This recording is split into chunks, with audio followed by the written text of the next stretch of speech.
Now, at the time of the Civil War, Henry Carrick Thurman was just 22 years old. He was the son of Jabez Thurman and had lived in Knoxville, Tennessee all his life.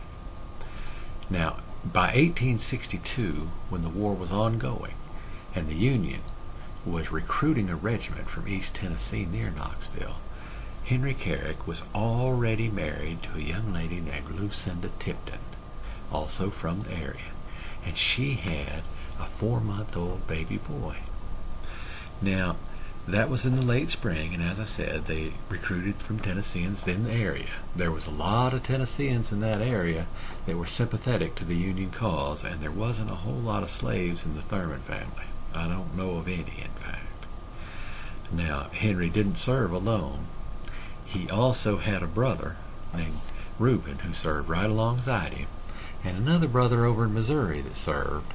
And then he also had another brother, turns out to be my great-great-great-grandfather, who was Joe Thurman, who served down in Texas. But that's another story altogether.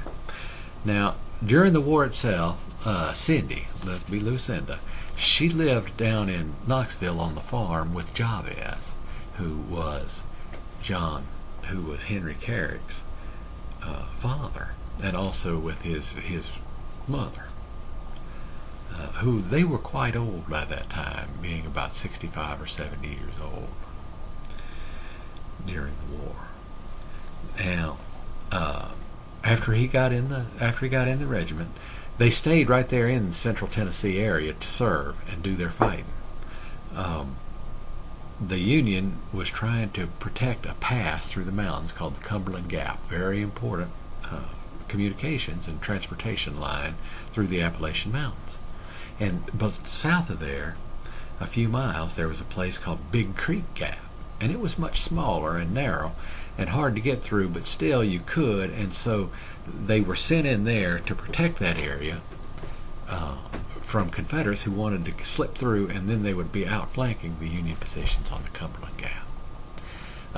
They had their first combat in that area in that summer, defending the gaps, and for the regiment, things went fairly well and everything stayed secure, but not really for Henry, because he was, for a time, for several months, he was a prisoner at a place called Camp Wallace, which was in eastern Kentucky, and was also a place very much in a flux during that time period.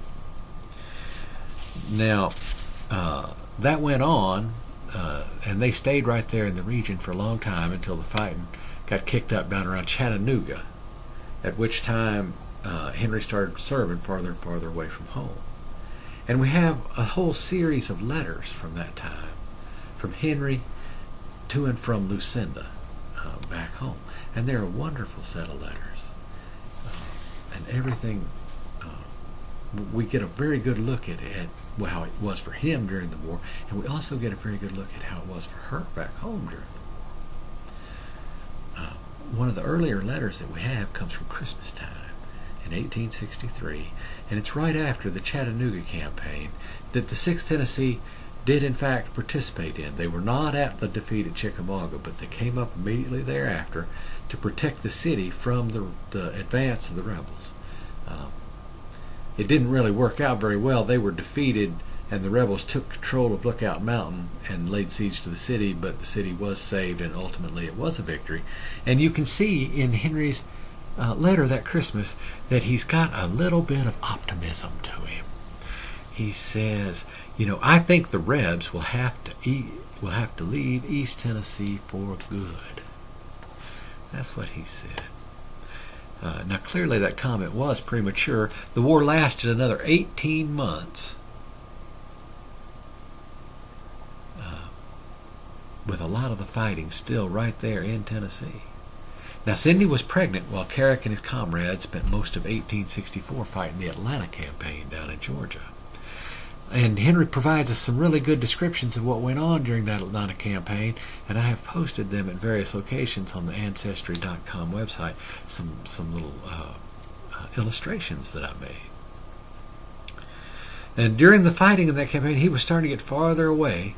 Now, Cindy, from back home, she writes to him, she starts to get premonitions, and she was always worrying.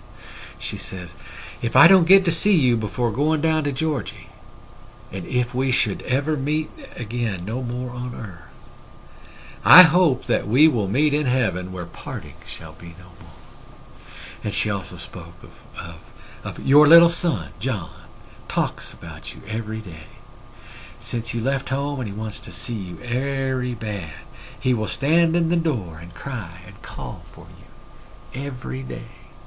And that's very sweet, but the Atlanta campaign was quite serious, and his regiment was gone for a long time, and they played a major role in that campaign. Now, they did not go along with General Sherman on his very destructive march to the sea. Instead, they came back to Central Tennessee with their regiment and joined the last campaign against General Hood, who had brought the defeated rebel army back up. He was trying to draw the Union Army back north with him, but the Union Army was so big they could go both directions, and so that didn't happen. But Henry Carrick and the 6th Tennessee, they were in fact with the regiments that came back up to face General Hood. There was a big battle at Nashville. Hood was smashed. During that fight, Carrick and his company stormed an artillery battery, and they had 10 men killed at that point. But Henry Carrick survived again. He had been through many battles by that time. And at that point, the fighting ended in Tennessee. The 6th, they chased Hood back down into Mississippi for a ways, but then that sort of dissipated, and they were being transferred back east to join General Sherman in the last campaigns over North Carolina. Now, they were traveling by rail on this transfer through Harper's Ferry, Virginia, when they had a terrible train wreck. Carrick says this: "The cars flew off the track, and the car that our company was in upset and dragged along some distance, and mighty near mashed up the company. It was caused by a wheel giving out. Hiram Davis fell out of the car and got stove all to pieces. He died in 10 minutes after he fell out.